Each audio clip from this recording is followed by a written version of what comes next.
தத்தெடுப்புங்கிறது தான் அவங்களுக்கு சொல்ல போகிறேன். ஏன்னா என்னடா திடீர்னு என்னமோ சொல்கிறாருன்னு நினைக்க வேணாம்.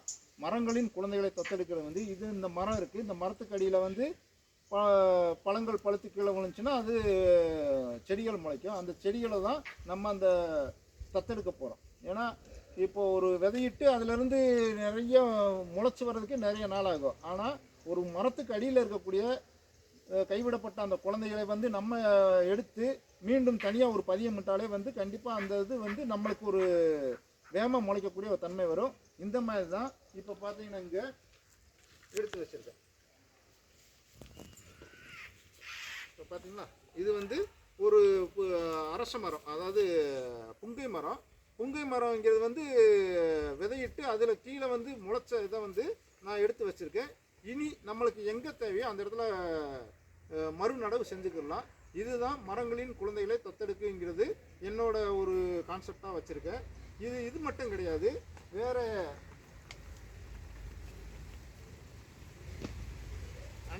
அனைத்து செடிகளுமே வந்து இப்போ வந்து இது பாக்கு மரம். இந்த பாக்கு மரம் வந்து நான் விதையிட்டு அப்படியே முளைக்க வச்சோம்னா நம்மளுக்கு ரொம்ப நாள் ஆகும். ஆனால் அதுவே வந்து ஒரு பாக்கு மரத்துக்கு கீழே வந்து நிறைய செடிகள் முளைச்சிருக்கும். அதை தனியாக எடுத்து நம்ம இந்த மாதிரி தனியாக பதியம் போட்டு வச்சிட்டோம்னா நம்மளுக்கு தேவையான இடத்துல காசு கொடுக்காமலே ஒரு செடியை வந்து நம்ம வாங்கி, அதாவது ஒரு இடத்துல முளைக்க வைக்கலாங்கிறதுக்காக தான் அந்த காசு கொடுக்காம வாங்கக்கூடிய ஒரு செயலை வந்து நம்ம செய்யணும். இதுதான் மரங்களை தத்தெடுக்கும் நிகழ்வுங்கிறது என்னோட புது முயற்சி. ஏன்னா இதை வந்து எல்லாரும் செய்யணும். காசு இல்லாமலே வந்து நம்ம காசு கொடுத்து ஒரு நர்சரியில் போய் காசு கொடுத்து வாங்குறத காட்டிலும் ஒரு மரத்துக்கு அடியில் இருக்கக்கூடிய அந்த விதையை எடுத்து அந்த செடியை எடுத்து நம்ம தேவையான இடத்துல வந்து நடவு செய்கிறதுக்காக தான் மர குழந்தைகளை தத்தெடுப்போம்ங்கிறது உங்கள் வேளாண் துறை மாணவிகளுக்கு வந்து இதை சொல்லிக்கிறேன்.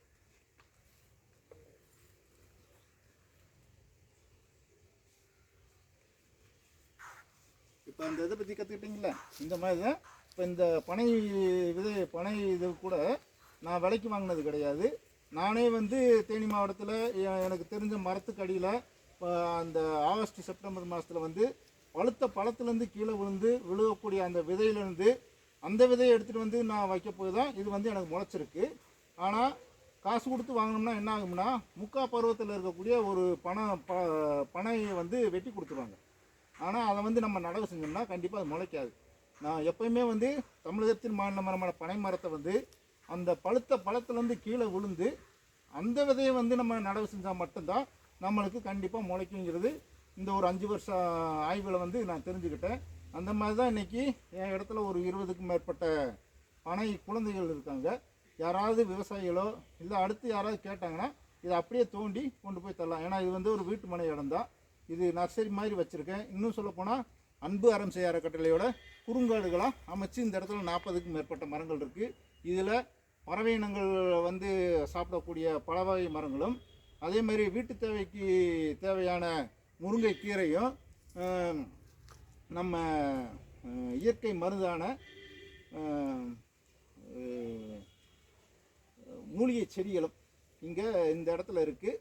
இந்த இதில் நீங்கள் ஏதாவது உங்களுக்கு தேவைன்னா தாராளமாக பறித்து எடுத்துக்கலாம். வீட்டுக்கு போகும்போது கொஞ்சம் கீரையும் பறித்து எடுத்துக்கோங்க, கீரையை சாப்பிடுங்க. அதே மாதிரி உங்களுக்கு அரசோட உதவியை பற்றி சொன்னேன், என்ஜிஓனா என்னன்னு சொன்னேன்.